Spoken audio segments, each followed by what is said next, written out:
ঢালিউডের অন্যতম আলোচিত নায়িকা পরীমণি। কাজের চেয়ে ব্যক্তিগত জীবন নিয়েই বেশি শিরোনামে থাকেন তিনি।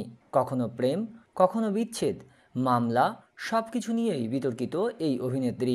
সম্প্রতি আবারও মামলা, জামিন, প্রেম নিয়ে তুমুল আলোচনায় রয়েছেন পরীমণি। বিষয়গুলো নিয়ে রীতিমতো বিরক্ত পরীমণি।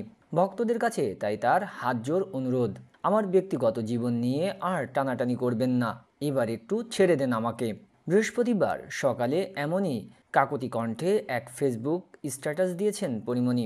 এতে তিনি লিখেছেন, আজ কোনো এক কারণে নিজেকে নিজের মতো করে অনেকগুলো প্রশ্ন করতে ইচ্ছে করলো আমার। নিজের সাথে কথোপকথন হলো খুব, নিজেকে আক্রমণাত্মক প্রশ্ন করলাম সবগুলোই। এরপর প্রশ্নগুলো তুলে ধরে পরী লিখেছেন, এক, পরী, আপনি কর্মজীবনে কী এমন কাজ করেছেন বলে মনে করেন যার জন্য সাধারণ জনগণের আপনাকে নিয়ে এত মাতামাতি, বা পাশাপাশি গণমাধ্যমে আপনাকে নিয়ে এত সম্প্রচার কেন হয় বলে মনে করেন?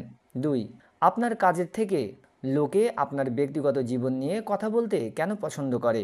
তিন, আপনার আগের জেনারেশনের থেকেও যদি আরও একটু আগে চলে যায়, যেমন শাবানা, ববিতা, কবরী, রোজিনাদের আমলে কি তারা তাদের কাজ নিয়ে যতটা ফোকাসে থাকতেন ততটা কি তাদের ব্যক্তিগত জীবন নিয়ে ফোকাসে থাকতেন?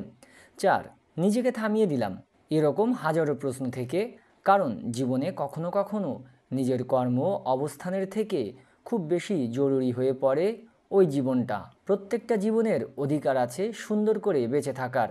আমার প্রথম অনুরোধ, প্লিজ এবার একটু ছেড়ে দিন আমাকে।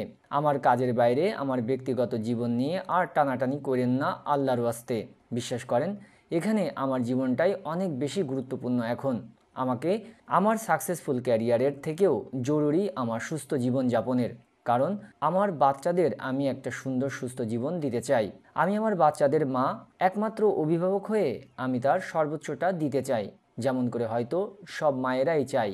গত ৩-৪ মাস আমার জীবনের সবথেকে কঠিন সময় পার করেছি আমি। কেন, কি জন্যে সেটার ডেসক্রিপশনটা দেওয়ার প্রয়োজন নেই বলে ধরে নিচ্ছি। আমি নায়িকা, আমি মেয়ে, সব কিছু ছাড়িয়ে আমি মানুষ। সবশেষে তিনি লিখেছেন, আমি এই পৃথিবীর সমস্ত মানুষের কাছে প্রার্থনা করছি, হে মানুষ, হে পৃথিবীর সর্বশ্রেষ্ঠ প্রাণ, তোমরা আমার উপর এবার একটু রহম করো। আগে আমি সুন্দর করে একটু বাঁচি, তারপর এমন হাজারো প্রশ্নের উত্তর দেব।